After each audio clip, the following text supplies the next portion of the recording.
का जिक्र करने जा रहा हूं जो आपके सिलेबस के अकॉर्डिंग बहुत ही महत्वपूर्ण है। और इन्होंने 1885 में बुद्धि शब्द का पहली बार प्रयोग किया। अपने माइंड यानी बुद्धि यानी इंटेलिजेंस का प्रयोग करके यूज करते हैं, जिसको आपको जानना जरूरी होता है कि बुद्धि क्या क्या कर सकती है। बहुत इंपॉर्टेंट टॉपिक जो आपके एग्जाम में बार बार पूछे जाते हैं।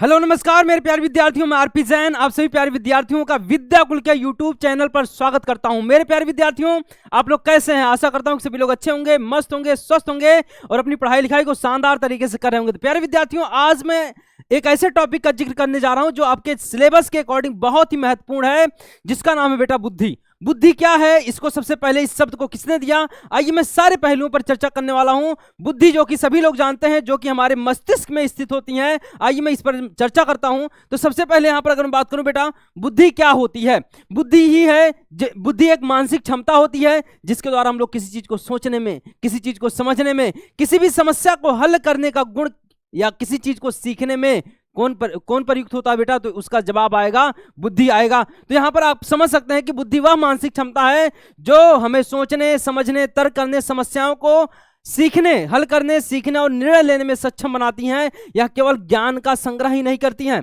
यह केवल ज्ञान का संग्रह ही नहीं करती है, बल्कि ज्ञान का सही तरीके से उपयोग करने की भी योग्यता के बारे में भी हमको सिखाती है, योग्यता भी है। आइए हम लोग देखते हैं, आगे बढ़ेंगे। यहां पर बुद्धि शब्द को सबसे पहली बार अगर मैं बात करूं 1885 में, कब बेटा? 1885 में फ्रांसिस गाल्टन के द्वारा। किसके द्वारा बेटा? फ्रांसिस गाल्टन के द्वारा बताया गया। फ्रांसिस गाल्टन जो कि इंग्लैंड के एक मनोवैज्ञानिक हैं और इन्होंने 1885 में बुद्धि शब्द का पहली बार प्रयोग किया और इन्होंने बताया कि बुद्धि अमूर्त संप्रत्यय होता है। अमूर्त संप्रत्यय का मतलब ये हुआ बेटा, जब भी हम लोग किसी चीज के बारे में सोचते हैं, जो हमारे दिमाग में एक चित्र बन रहा होता है, जो इमेज बन रहा होता है, उसी को हम लोग अमूर्त बोलते हैं। जैसे मैं किसी चीज के बारे में सोच रहा हूं, क्या आप उसको देख पा रहे हो? क्या किसी के दिमाग में क्या चल रहा है आप उसे देख पाते हो? नहीं देख पाते हो, ना ही उसके बारे में जान पाते हो। तो इसलिए यहां पे आप समझ सकते हैं कि बुद्धि एक अमूर्त संप्रत्यय होता है। बुद्धि कहां पर स्थित होती है? तो बुद्धि हमारे मस्तिष्क में स्थित होती है। कहां पर स्थित होती है बेटा? बुद्धि हमारे मस्तिष्क में स्थित होती है। यहां पर अगर मैं बात करूं, एक जनरल सा डिफिनेशन है जो आपके जानकारी के लिए मैं बता दूं कि जीवन की समस्याओं को हल करने का गुण का नाम क्या होता है? बुद्धि कहलाता है। आपके जीवन में कोई भी समस्या आती है, कोई भी प्रॉब्लम आती है, तो उसका सोल्यूशन कैसे किया जाएगा? तो आप अपने माइंड यानी बुद्धि यानी इंटेलिजेंस का प्रयोग करके यूज करते हैं। और विभिन्न प्रकार की योग्यताओं का नाम क्या होता है? बुद्धि होता है। और यहां पर मैं मनोवैज्ञानिकों के द्वारा 3 विभिन्नताएं बताई गई हैं वो योग्यता की। सबसे पहला क्या बेटा? समायोजन की योग्यता। पहला बेटा समायोजन की योग्यता। दूसरा क्या हो जाएगा? अधिगम की योग्यता। अधिगम की योग्यता, अधिगम की योग्यता। और तीसरा आपका क्या हो जाएगा? तीसरा आपका हो जाएगा अमूर्त चिंतन की योग्यता। अमूर्त चिंतन की योग्यता।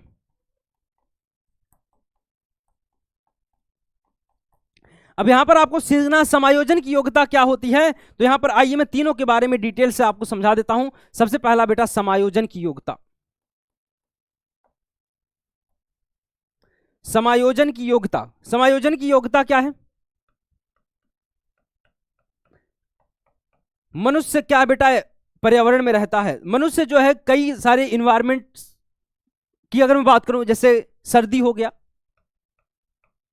गर्मी हो गया, बरसात हो गया, आदि जितने भी क्लाइमेट चेंज होते हैं, सब में क्या करता है मनुष्य? अपने आप को क्या कर लेता है? समायोजन कर लेता है। यानी मनुष्य की जो बुद्धि होती है, बुद्धि के द्वारा मनुष्य क्या कर लेता है? चाहे सर्दी हो, चाहे गर्मी हो, चाहे बरसात हो, कोई भी मौसम होता है, उसके बुद्धि के द्वारा मनुष्य अपने आप को समायोजित करके उस पर्यावरण में रहना शुरू कर देता है।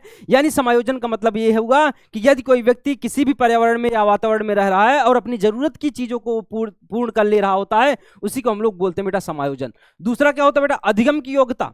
अधिगम की योग्यता है। अधिगम की योग्यता की अगर बात करूं, जैसे आप लोग अलग अलग सब्जेक्ट को पढ़ रहे हो, कोई गणित पढ़ रहा है, कोई गणित पढ़ रहा है, कोई मनोविज्ञान पढ़ रहा है, कोई मनोविज्ञान पढ़ रहा है, कोई जो है बेटा इतिहास पढ़ रहा है, हिस्ट्री पढ़ रहा है। तो अलग अलग सब्जेक्ट को .etc अलग अलग सब्जेक्ट को आप लोग सीख रहे हो, अलग अलग चीजों का आप अध्ययन कर रहे हो, तो अधिगम की योग्यता या इसी को हम लोग व्यवहार की योग्यता भी बोलते हैं। और तीसरा होता है अमूर्त चिंतन की योग्यता। तीसरा क्या होता है? अमूर्त चिंतन की योग्यता। अमूर्त चिंतन की योग्यता का आशय हो गया बेटा, अमूर्त चिंतन की योग्यता किसी भी वस्तु का प्रतिबिंब हमारे जो मस्तिष्क में बनता है, किसी वस्तु का किसी वस्तु का प्रतिबिंब जो हमारे मस्तिष्क में बनता है, जो हमारे मस्तिष्क में बनता है,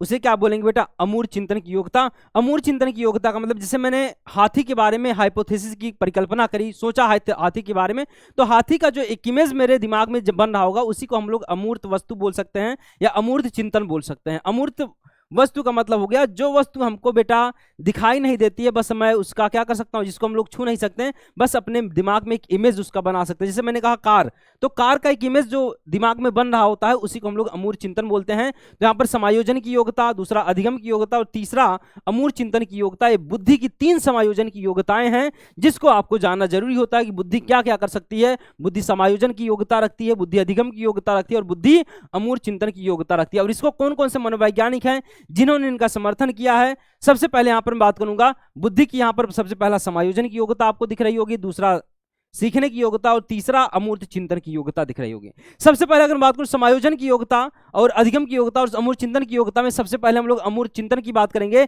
अल्फ्रेड बिन्ने, जो कि सबसे पहले बुद्धि का सिद्धांत, बुद्धि का प्रथम सिद्धांत किसके द्वारा दिया गया? बुद्धि का प्रथम सिद्धांत अल्फ्रेड बिन्ने के द्वारा दिया गया और इन्होंने माना कि बुद्धि हमारी अमूर्त चिंतन का विषय है। दूसरा स्पीयरमैन आएंगे। तीसरा जो आपको यहां पर टर्मन दिख रहे होंगे, और टर्मन का इंपॉर्टेंट परिभाषा बार बार आपके एग्जाम में पूछा जाता है कि बुद्धि जो होती है अमूर्त चिंतन की योग्यता से संबंधित होती है। और बाकी यहाँ पे फ्रीमैन दिखेंगे, फ्रीमैन आपको हर जगह दिख जाते हैं।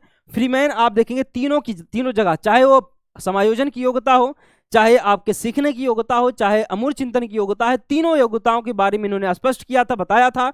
उसके बाद सीखने की योग्यता में सबसे पहले यहां पे अगर बात करूं बकिंघम है, बकिंघम के बाद हम लोग देखेंगे डियरबॉर्न है, तीसरा आपका मैकडूगल हो जाएगा, चौथा आपका थॉर्नडाइक हो जाएगा, पांचवें आपके फ्रीमैन तो ऑलरेडी रहेंगे ही। यहां पर एडवर्ड आपके समायोजन की योग्यता में, ईस्टर्न आपके समायोजन की योग्यता में, बर्ट और कालाबर्न, ये सारे के सारे जितने भी मनोवैज्ञानिकों के नाम हैं जिनके द्वारा बेटा यहाँ अलग अलग जो शब्द दिए गए हैं, चाहे समायोजन की योग्यता की बात रही हो, चाहे सीखने की योग्यता की बात रही हो, चाहे अमूर्त चिंतन की योग्यता की बात रही हो, अलग अलग मनोवैज्ञानिकों ने इसके बारे में स्पष्ट रूप से समझाया है। तो यहां पर एग्जाम में पूछा जाता है कि बताइए समायोजन की योग्यता को किसने परिभाषित किया? एडवर्ड, ईस्टर्न, कालाबर्न, जितना भी नाम लिखा गया इन नाम को आपको याद कर लेना है। सीखने की योग्यता में बकिंघम है, डियरबॉर्न है, मैकडूगल है, थॉर्नडाइक, फ्रीमैन है। अमूर्त चिंतन की योग्यता में विन्ने, स्पीयरमैन, टर्मन और फ्रीमैन महोदय हैं। ठीक है बेटा, आगे हम लोग बढ़ेंगे। इनके परिभाषाओं को दिया गया है। फ्रीमैन ने क्या परिभाषा दिया बुद्धि का बेटा? यहां पर डिफिनेशंस ऑफ इंटेलिजेंस की अगर मैं बात करूं, सबसे पहले फ्रीमैन आते हैं। फ्रीमैन ने कहा कि बुद्धि समायोजन, अधिगम और अमूर्त चिंतन की योग्यता, तीनों के बारे में इन्होंने तीनों के बारे में डिफाइन किया कि जो हमारी बुद्धि होती है वह किसकी योग्यता बेटा? समायोजन की भी है, और दूसरा मैंने बताया अधिगम की, और तीसरा आपका अमूर्त चिंतन की योग्यता है। और तीनों यहां पर चित्र से आपको यहां पर याद हो गया होगा, चीजें यहां पर समझ में आ गई होंगी। दूसरा क्या होगा बेटा? बकिंघम। बकिंघम किस में आएंगे बेटा? बकिंघम देखेंगे यहां पर आएंगे, इस सीखने की योग्यता को परिभाषित करते हैं। किसको बेटा? बकिंघम कहते हैं बुद्धि सीखने की योग्यता है। किसकी है योग्यता? सीखने की योग्यता है, जिसके द्वारा हम लोग किसी चीज को सीख पा रहे होते हैं, लर्न कर पा रहे होते हैं। यानी व्यवहार से भी तो हम लोग सीखते हैं, यानी व्यवहार की भी कैपेसिटी हमारा सीखने की योग्यता बुद्धि से ही होती है। तीसरा यहां पर डियरबॉर्न आएंगे। डियरबॉर्न भी क्या कहते हैं बेटा? सीखने की योग्यता से संबंधित हमारा हो जाएगा। डियरबॉर्न भी तो यही कहते हैं, हमारी बुद्धि क्या होती है? सीखने की योग्यता से संबंधित होती है। तो यहां पर इन्होंने कहा बुद्धि सीखने, अनुभव से लाभ या उससे लाभ या उसने की योग्यता है। यहां पर सिंपल सी बात है, सीखने की योग्यता है, सीखने की योग्यता है, इसको मैं इरेज कर दे रहा हूं। बुद्धि जो है सीखने की योग्यता है, इन्होंने भी डियरबॉर्न ने भी परिभाषित किया। टर्मैन के द्वारा सबसे इंपॉर्टेंट जो आपके एग्जाम में बार बार पूछा जाता है, बुद्धि जो होता है अमूर्त चिंतन के बारे में विभिन्न योग्यताओं का नाम है। तो अमूर्त चिंतन की योग्यता के बारे में सबसे ज्यादा जोर देने वाले मनोवैज्ञानिक, और जो आपके एग्जाम में, चाहे आपका 2023 का एग्जाम रहा हो, चाहे 2024 का एग्जाम रहा हो, तो अब चाहे 2025 का अब की बार का जो एग्जाम रहा हो, सब एग्जाम में एक प्रश्न पूछा जाता है कि टर्मन ने बुद्धि से संबंधित कौन सी परिभाषा दी थी? तो बुद्धि अमूर्त चिंतन के बारे में विभिन्न योग्यताओं का नाम को दिखाता है। बाकी इसके बाद आते हैं अल्फ्रेड बिन्ने। अल्फ्रेड बिन्ने कहते हैं कि जो हमारी बुद्धि होती है, बुद्धि में 4 शब्द निहित होती हैं। पहला हमारा ज्ञान है, हम बुद्धि के द्वारा ज्ञान अर्जित कर पाते हैं, ज्ञान का संग्रह कर पाते हैं। दूसरा, उसके द्वारा हम लोग किसी चीज का आविष्कार कर पाते हैं, किसी नई चीज का निर्माण कर पाते हैं। निर्देश, बुद्धि हमारा निर्देश भी देने का काम करता है, इंस्ट्रक्शन। और साथ ही साथ में आलोचना, ये 4 शब्द निहित होते हैं।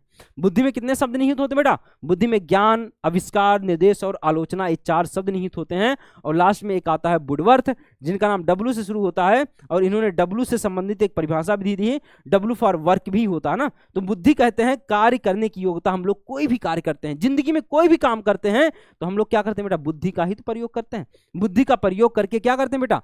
किसी भी काम को हम लोग सरल बना लेते हैं और बुद्धि के द्वारा ही हम लोग किसी कार्य को अच्छे तरीके से कर पाते हैं। तो मेरे प्यारे विद्यार्थियों, मुझे लगता है इस सेशन आपको समझ में आ गया होगा कि बुद्धि क्या है, बुद्धि शब्द को किसने दिया, बुद्धि की परिभाषा क्या है और बुद्धि की योग्यताएं क्या है। तो ये बहुत इंपॉर्टेंट टॉपिक जो आपके एग्जाम में बार बार पूछे जाते हैं। तो मेरे प्यारे विद्यार्थियों, इस सेशन में बस इतना ही, बाकी मिलूंगा नेक्स्ट सेशन में। सभी मेरे प्यारे विद्यार्थियों को नमस्कार, जय हिंद।